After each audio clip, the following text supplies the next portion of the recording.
BSF देश की सभी सीमाओं पर घुसपैठ को रोकने में लगी है और घुसपैठ को रोकना न केवल देश की सुरक्षा के लिए जरूरी है, देश की लोकतांत्रिक व्यवस्था को प्रदूषित होने से बचाने के लिए भी घुसपैठ को रोकना जरूरी है। मगर दुर्भाग्य की बात है, कुछ राजनीतिक दल एक घुसपैठिया हटाओ का जो अभियान है इसको निर्बल करने में लगे हैं और वो राजनीतिक दल चुनाव आयोग द्वारा जो एसआईआर की प्रक्रिया चल रही है, मतदाता सूची का शुद्धिकरण जो चल रहा है, इसका खिलाफत कर रहे हैं।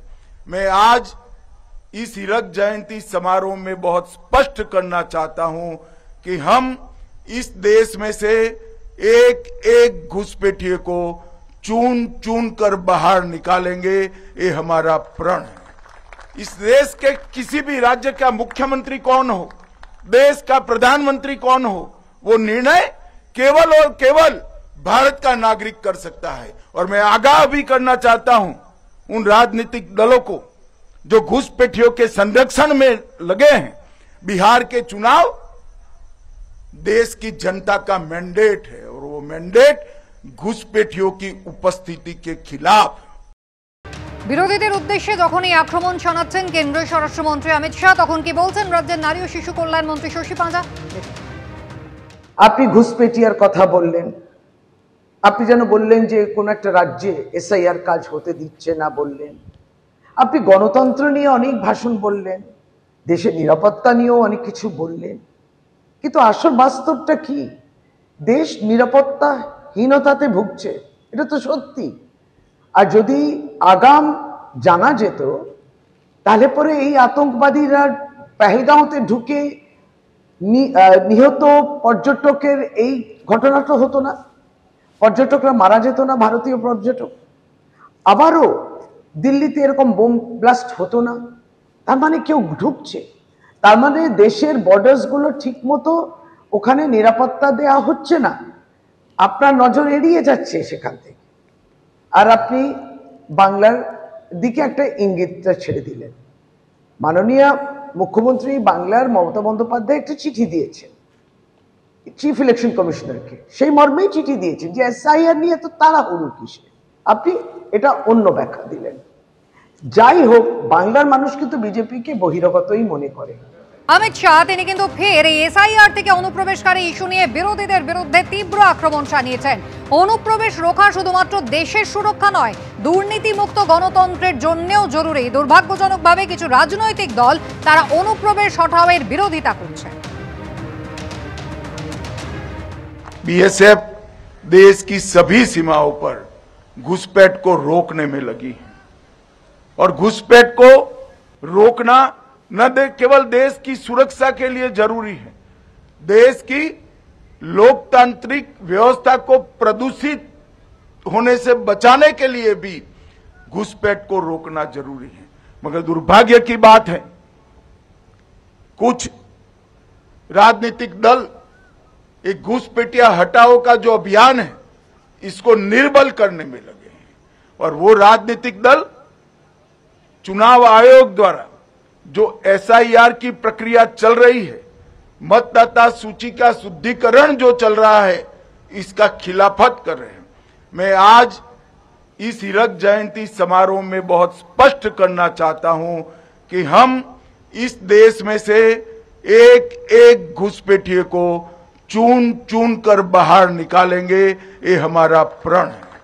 इस देश के किसी भी राज्य का मुख्यमंत्री कौन हो, देश का प्रधानमंत्री कौन हो, वो निर्णय केवल और केवल भारत का नागरिक कर सकता है। और मैं आगाह भी करना चाहता हूं उन राजनीतिक दलों को जो घुसपैठियों के संरक्षण में लगे हैं। बिहार के चुनाव देश की जनता का मैंडेट है और वो मैंडेट घुसपैठियों की उपस्थिति के खिलाफ। কথা বলবো অধীর রঞ্জন চৌধুরী এই মুহূর্তে রয়েছেন আমাদের সঙ্গে টেলিফোন লাইনে। অধীর বাবু, এর আগেও আমরা দেখেছি কেন্দ্রীয় স্বরাষ্ট্রমন্ত্রী তিনি বারবার সরব হয়েছেন, বিশেষত বিরোধী রাজনৈতিক দলগুলোকেই তিনি নিশানা করেছেন এবং অনুপ্রবেশ হটাওয়ের বিরোধিতাই রাজনৈতিক দলগুলো করছে বলে তিনি অভিযোগ করেছেন। বেছে বেছে অনুপ্রবেশকারীদের দেশ থেকে তাড়াবেন, ফের একবার বললেন। সর্বপ্রথম যদি ভারতবর্ষের গৃহমন্ত্রী বা প্রধানমন্ত্রী এই ব্যাপারে সৎ হয়, তাহলে প্রথমে তাদের উচিত যে তাদের নিজের নিজের পদ থেকে, নিজের সরকার থেকে সরে আসা। কারণ তারা নিজেরাই স্বীকার করছে যে এতদিন অনুপ্রবেশকারীরা ভোট দিয়েছে, এতদিন অনুপ্রবেশকারীদের খাতির করা হয়েছে, এখন তাড়ানো হচ্ছে। তার মানে এটাই যে তারা মোটামুটি ধরুন 15 বছর হতে চললো ক্ষমতায়। তার আগে অটল বিহারী বাজপেয়ীর আমলে 6 বছর ছিল। প্রায় 20 বছরের ব্যবধানে তাদের মানে সহযোগিতায় এই ভারতবর্ষে কিন্তু অনুপ্রবেশ চলেই যাচ্ছে। এতদিনে তাদের মনে হয়েছে অনুপ্রবেশকারী তাড়ানোর দরকার, তাই ওনার কথাতে এটাই স্পষ্ট হচ্ছে। তা যদি হয় তাহলে নৈতিক কারণে তারই উচিত আগে তাদের সরকারের পতন ঘটিয়ে এসআইআর করে সব অনুপ্রবেশকারী তাড়িয়ে তারপরে ভোট করা। কারণ তিনিই বলছেন বাইরের লোকে যে ভোট দেবে কেন, এদেশের নাগরিকদের ভোটে আমাদেরকে সবকিছু করতে হবে। বিহার শুধু নয়, সারা ভারতবর্ষ জুড়ে কংগ্রেস এবং অনেক বিরোধী দল এসআইআর এর বিরোধিতা করেছে তার নিয়মাবলীর জন্য। এসআইআর আগেও হয়েছে, আজও হচ্ছে। ফারাক শুধু তার কোয়ালিটেটিভ ফারাক, তার যে লক্ষ্য সেই লক্ষ্যের ফারাক, তার উদ্দেশ্যের ফারাক। আজকে এসআইআর করার মধ্য দিয়ে চিহ্নিত করে যারা বিরোধীদেরকে ভোট দিতে পারে সেই রকম লোকের নাম বাদ দেওয়া হয়েছে। রাহুল গান্ধীর নেতৃত্বে পার্লামেন্টের ভিতরে বাইরে অন্যান্য বিরোধী দলের নেতৃত্বে যে প্রতিবাদ হয়েছে, সেই প্রতিবাদের কারণে ভারতবর্ষের সুপ্রিম কোর্টকে 5 বার, আবার বলছি 5 বার নির্দেশ দিতে হয়েছে নির্বাচন কমিশনকে যে তোমরা শুধরাও।